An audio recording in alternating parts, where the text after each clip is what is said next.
Everyone, very very good morning to all of you. Welcome to JRF Adda. आप सभी लोगों के लिए मैं अदिति आज एक बहुत ही इंपॉर्टेंट डिस्कशन लेकर आई हूँ। कल था 5 नवंबर का दिन, यानी कि वो दिन जिस दिन हमारा यूजीसी नेट एग्जामिनेशन 2022 का रिजल्ट निकला। इस एग्जामिनेशन के रिजल्ट के बाद में एक बहुत ही आउटस्टैंडिंग चीज जो मैंने नोटिस करी, उसको लेकर आप लोगों से बात करने आज आई हूँ। और ये उन बच्चों के लिए स्पेशली डेडिकेटेड है जिसका ये एग्जामिनेशन क्वालिफाई नहीं हुआ है या जिसका सिर्फ नेट हुआ है। आज मैं ये डेडिकेटेड वीडियो उन बच्चों के लिए बना रही हूँ। उन सभी बच्चों ने एक इतना स्पार्क और इतना मोटिवेशन मुझे दिखाया कि मैं मजबूर हुई कि मुझे ये वीडियो बनाना ही चाहिए। वैसे भी मैं बनाती हूँ हर बार, क्योंकि जो बच्चे क्वालिफाई हुए हैं उनसे ज़्यादा मुझे लगता है कि अभी नीड ऑफ एन आवर जो है वो उन बच्चों से बात करना है जो क्वालिफाई नहीं किए हैं।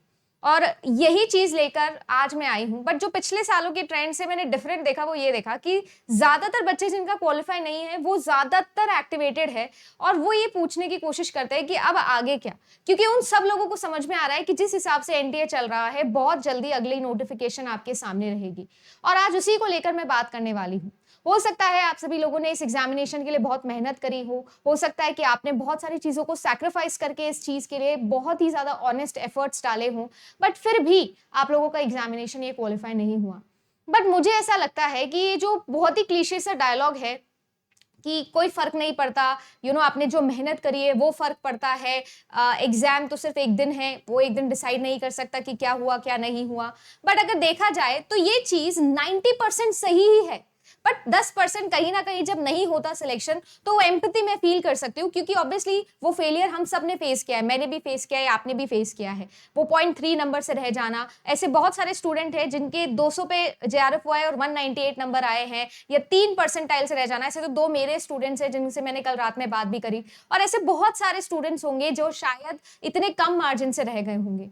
बट फिर भी मैं आप सभी लोगों से ये पूछना चाहती हूँ कि क्या आप सभी लोगों को एक चीज समझ में आ रही है कि जो इंसान आप कल थे आप आज उससे बेटर हो? क्या आपको ये चीज समझ में आ रही है? क्या आपको वो चेंज लग रहा है? भले ही आपका नेट क्वालिफाई हुआ हो या नहीं हुआ हो, जेआरएफ हुआ हो या नहीं हुआ हो, क्या आपको ये फील होता है कि पिछले 6 महीने में, 1 साल के अंदर जो भी मैंने नॉलेज डेवलप करी है वो मेरी नॉलेज 6 महीने पहले नहीं थी? क्या आपको नहीं लगता कि मैं एक बेटर नॉलेजेबल पर्सन हूं इस वक्त, चाहे आपका एग्जाम क्वालिफाई हुआ हो या ना क्वालिफाई हुआ हो? अगर देखा जाए तो ये दोनों ही चीजें बहुत इंपॉर्टेंट है। रिजल्ट्स में इंपॉर्टेंट है, बट रिजल्ट के साथ में क्या आप लेके आते हो वो भी बहुत ही ज्यादा इंपॉर्टेंट होता है। और इसीलिए ये टैगलाइन के साथ में हम आए हैं। पूरी जेआरएफ अड्डा की टीम बहुत ही मोटिवेटेड फील करी, क्योंकि हमारे पास पे सपोर्ट टीम पर कॉल आए हैं, मैसेजेस आए हैं कि प्लीज हमारे को बताइए, या हम जो है वो बात करना चाहते हैं आपसे, काउंसलिंग करना चाहते हैं। और इसीलिए हमने बोला कि दिल टूटा है बट हौसले नहीं, और साथ में मिलकर हम लोगों को जेआरएफ करना है। ये उन बच्चों के लिए भी है जिनका सिर्फ नेट हुआ है, क्योंकि मैं आप सभी लोगों को एक डेडिकेटेड स्टैटिस्टिक्स वाला वीडियो भी बना के दिखाऊंगी कि क्या स्टैट्स जो है वो इस बार के रिजल्ट का रहा है। बट आज स्पेशली मैं एक बहुत ही बड़ी इंपॉर्टेंट अनाउंसमेंट आप लोगों के लिए लेके आई हूँ। ये अनाउंसमेंट उन दोनों बच्चों के लिए जिनका सिलेक्शन हुआ है या जिनका सिलेक्शन नहीं हुआ है।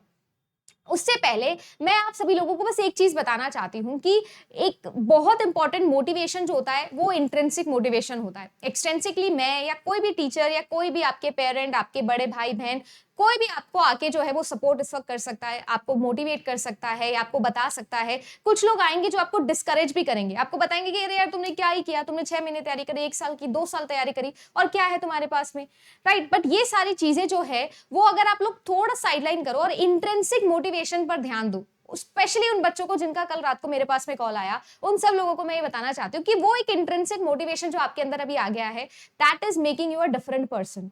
अगर आपको ये समझ में आ गया है कि मुझे आगे देखना है, मैंने कल भी आपको ये बोला था, I don't want to ruin the moment, but बात ऐसी है कि भाई नेट हो गया, ये जेआरएफ हो गया तो अब ठीक है, हो गया।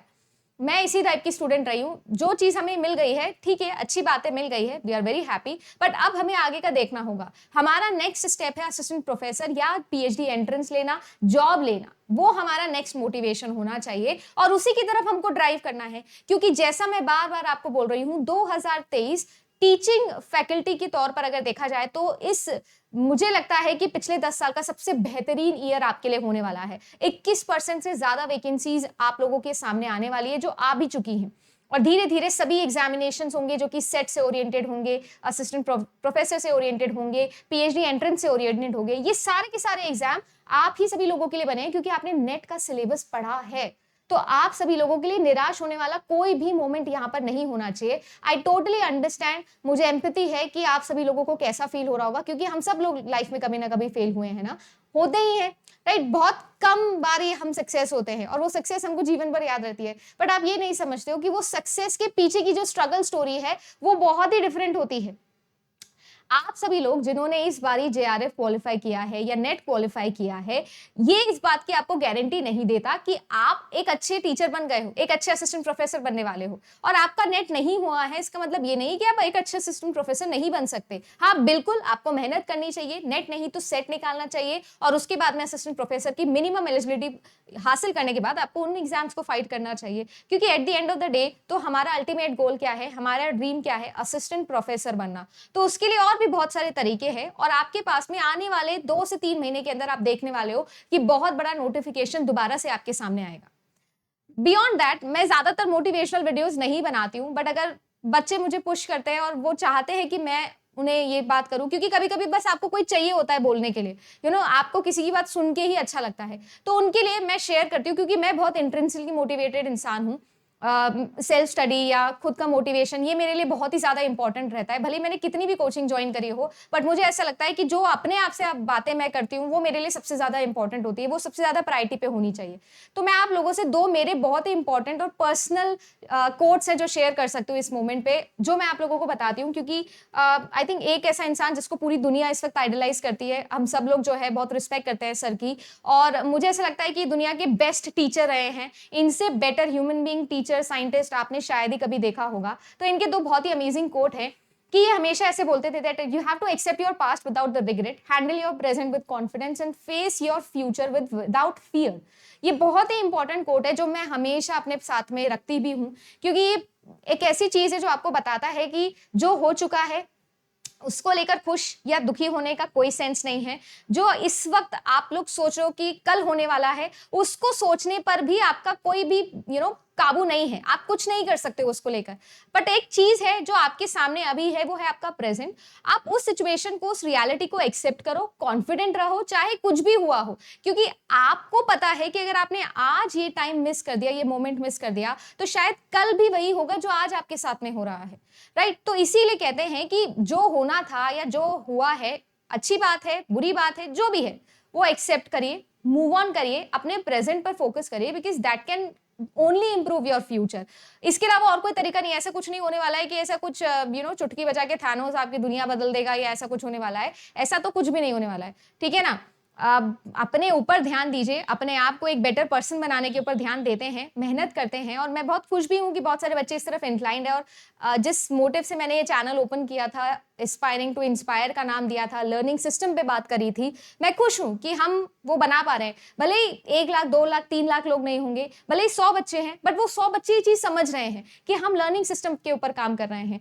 कल जब मैंने बात करी एक स्टूडेंट से, और बिल्कुल मुझे ऐसा लगा कि एकदम ही रेप्लिका हो गई है, बिल्कुल वो वैसी बातें कर रहे हैं जैसे मैं बात करती हूँ। तो वो चीज देखकर मुझे बहुत अच्छा लगा कि शायद वो चीज मैं आगे पहुंचा पा रही हूँ, और आप वो चीज और आगे पहुंचाओगे लाइफ के अंदर, राइट। दूसरा कोट अगर मैं आप लोगों को यहाँ पर बताऊं जो बहुत इजी है, वो ये है कि बहुत ही ज्यादा इजी होता है किसी और को डिफीट करना, बट किसी को विन करना बहुत ही ज्यादा डिफिकल्ट होता है। इसका मतलब अगर मैं अपने अकॉर्डिंग या अपनी सिचुएशन के अकॉर्डिंग बताऊं, तो मैं आप लोगों को एक चीज बोलती हूँ कि ये जो वर्ड है ना, ये हमारे लिए लास्ट लेफ्ट ऑप्शन नहीं होना चाहिए, ये हमारे लिए डिजायर होना चाहिए। आप यूजीसी नेट एग्जामिनेशन की तैयारी या सेट एग्जामिनेशन की तैयारी क्यों कर रहे हो? क्योंकि आप टीचर बनना चाहते हो, असिस्टेंट प्रोफेसर बनना चाहते हो। ये आपकी फर्स्ट प्रायोरिटी है, ये आपका लास्ट लेफ्ट ऑप्शन नहीं होना चाहिए। अगर ऐसा है तो मुझे नहीं लगता कि फिर शायद हम इतने मोटिवेटेड रह सकते हैं पूरे साल। बट अगर मेरा ये फर्स्ट डिजायर है, तो मुझे ये समझना होगा कि मुझे लोगों को जीतना आना चाहिए, राइट। मेरी पर्सनालिटी में वो बात होनी चाहिए कि जब मैं क्लास में बैठूं और क्लास में 60 बच्चे हो, तो वो 60 के 60 बच्चे मेरी बात सुने, समझे, मेरी बात से कन्विंस हो, मैं जो पढ़ा रही हूँ वो उनको समझ में आए और उनके डाउट्स मैं क्लियर कर सकूं। क्योंकि किसी को हराना या जेआरएफ लेके आ जाना या रैंक लेके आ जाना या ये कर देना वो कर देना, ये बहुत आसान काम है, ये तो आप फिर तैयारी करोगे फिर कर लोगे। बट क्या आप इस चीज के लिए रेडी हो? क्या आप एक अच्छे क्वालिफाइड टीचर बनने के लिए रेडी हो? क्या आपका नॉलेज बेस उस तरीके का है या नहीं? वो चीज चीजें जो है वो आपके आज पर काम करने पे इंप्रूव होगी, ना कि सोचने पर कि यार मेरे इतने नंबर आए, मेरे उसके इतने नंबर आए, यार इससे ना तो ये हो गया, इसका तो वो हो गया। क्योंकि आपको पता है रिजल्ट तो फिक्स है यार। दुनिया में जितने बच्चे जिन्होंने एग्जाम दिया है हमारे देश में, उनमें से सिर्फ 6% का नेट हुआ है और उसमें भी सिर्फ 6% है जिसको जेआरएफ मिला है। तो अगर आपको ऐसा लगता है कि वो सिर्फ 6% ही लायक है टीचर बनने के, तो ये तो बिल्कुल भी सही बात नहीं है। हाँ बिल्कुल, हर एग्जाम का जो है वो एक मिनिमम क्वालिफिकेशन होना चाहिए, इसीलिए आपके पास में नेट होना चाहिए, but it doesn't make you a good teacher. What makes you a good teacher is your personality, is your knowledge base, your confidence. और कॉन्फिडेंस कहाँ से आता है? कॉन्फिडेंस सिर्फ और सिर्फ नॉलेज से आता है। तो वो चीज है जिस पर आपको ध्यान देना चाहिए। बस ये 2 स्पेशल कोट्स थे जो मुझे लगता है कि मेरे लिए बहुत ही मोटिवेटिंग रहते हैं, और वही चीज को लेकर मैंने ये वीडियो भी बनाया आप लोगों के लिए।